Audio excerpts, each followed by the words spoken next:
Oh yeah, I'm different than maybe some of these guys. I like media days. I like getting out and get a chance to talk to everybody here that's here. We don't get a chance really when we all start because we're all going so fast. So this is kind of a fun time to get a chance to see everybody behind the scenes and do a lot of work.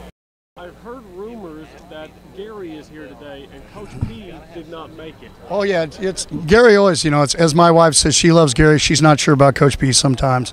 The whole thing about all that is it's hard to be a parent. It's people say it's what you make decisions for kids and you do things, but everybody has to turn up their tempo a little bit when you get into the season. Winning's hard, whether it's business, coaching, football, whatever you do. It's hard to win. And so what do you have to do to be able to get that done? And so over my 21 going on 21 years here and 36 overall, you just try to find a way to get that done. Some years are easier than others.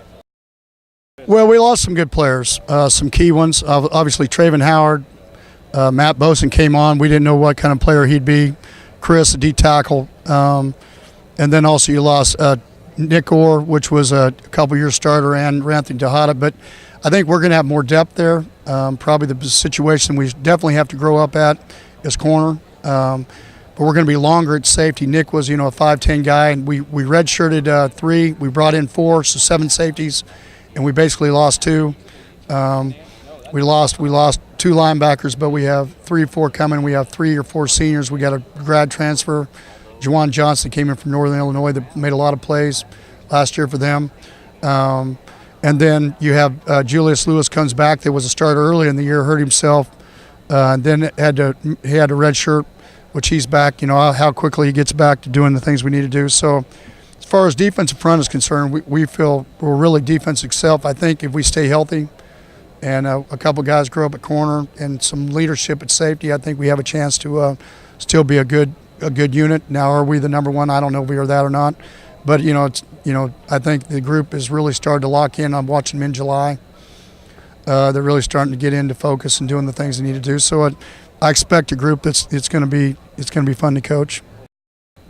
Well, number one, it's always interesting to me. People call me a defensive guy. We've had 13 offensive linemen in the NFL. Of the four teams in the playoffs, 3 of them had offensive linemen from TCU on them. One won a Super Bowl ring. Marcus Cannon plays for New England. He's got 2 Super Bowl rings. And then we had one with Minnesota, Avion Collins. But Sean Robinson is a guy like all of our guys. Number one, they're we guys. They're not I guys. They're all very athletic. They have escapability. Both Justin Rogers and Mike Collins and Grayson, all of them, they're bigger, more physical guys. Where Sean's, more in the 220 range at 6'2", where Mike is 6'5", at 225 and really can spin it. He set out a year ago. Was a guy that played at Penn, and then you have Justin, which was probably arguably one of the best athletes to come out of Louisiana a year ago. That's a big 6'6" quarterback. You can really throw it and has won a lot of football games. And then Grayson's a 5th-year senior. So you have a lot of guys there, probably as deep as we've ever been at quarterback as far as potential. I don't judge quarterbacks during practice or anything else. You got to be able to do it on Saturday. As I've been telling people, we had a guy that he got fired every Tuesday, but he was 19-2 as a starter back in early days, and so. Obviously would like to have a guy, everybody wants to have a guy that can compete like Baker did a year ago, because I think you can carry a team, and he did a lot for our conference and for Oklahoma. And so if you can grow guys up that play like he does, that compete like he does, and lead like he does with the group, then it's, we're going to have a good football team and for years to come. And so, and then players want to come play with them. So, I'm probably as excited about you guys as you guys are first day of practice to see, because we went through spring, and they all learned the system. Everybody grew up, and now you went through the summertime where they even grow up more, and now you're starting back into 2-a-days, and you're going to start, and then you basically throw yourself in and you engulf yourself for a month and come out and see what kind of football team and what kind of quarterbacks you have. Oh, you'll never get me to say that, but we were the last team to tie for the conference title that Oklahoma didn't win it. So we know what it takes in 14. We know what it is to win it and what you got to be able to do that.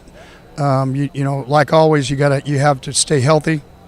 You have to have some guys step up at positions that nobody thought that they didn't know anything about them. They were players. Like for us, if our offensive line really comes on, Our wide receiver group comes on and really, we're given a lot of tasks on defense, but really our defensive group at positions where we had good players, how do they come on to go along with the guys that came back in our depth? And so, I think one of the things we believe, just like, Oklahoma has through the years, is that, we've been here 21 years, we have tradition of how TCU plays and how we do things. And it's kind of like the indoor was turned on for a recruiting event in the summertime, and the seniors walked in and said, please turn it off, and it needs to be hot.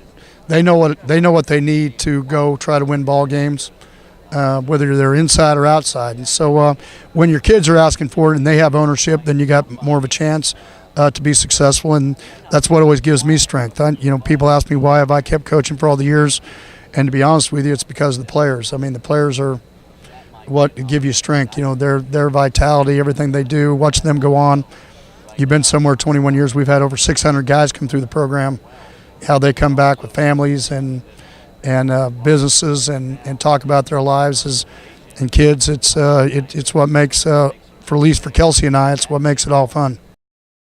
Oh, you're not gonna. I'm gonna. It's one of those things. You're not gonna throw me into the fire. But I would tell you this much. It's just a different type of offense. They would be a good defense in this league. Having played them a year before, we played them in the Liberty Bowl.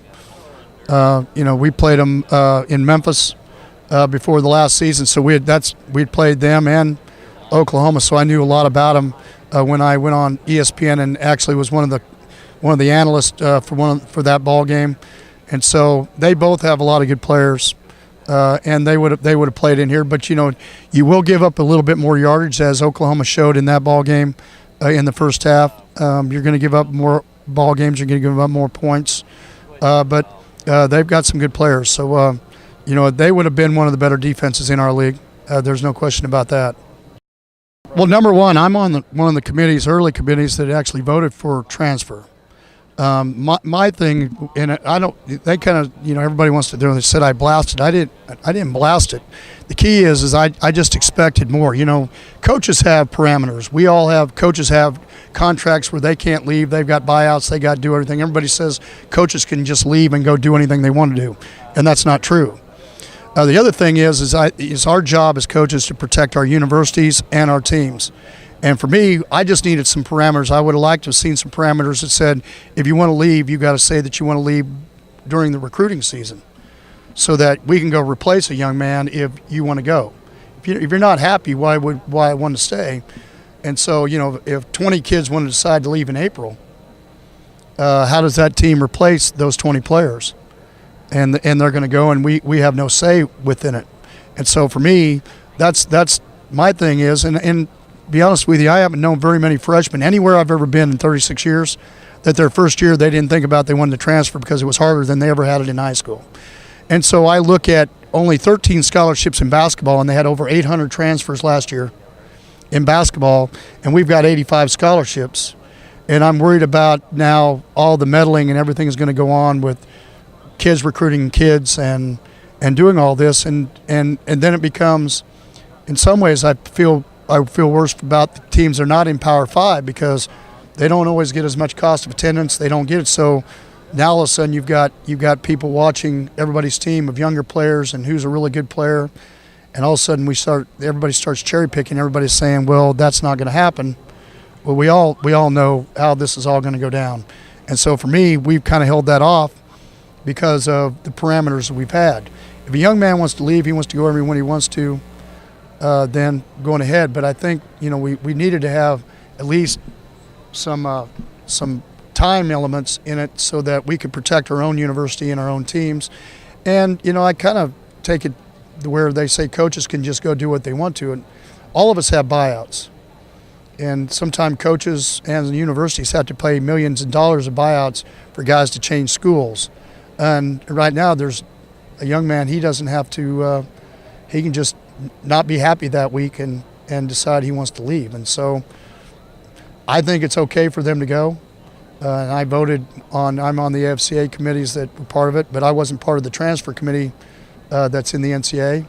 But I wished we would have had just a little bit more parameters to what we were trying to get accomplished so that, we had a little bit more control of what's going to happen.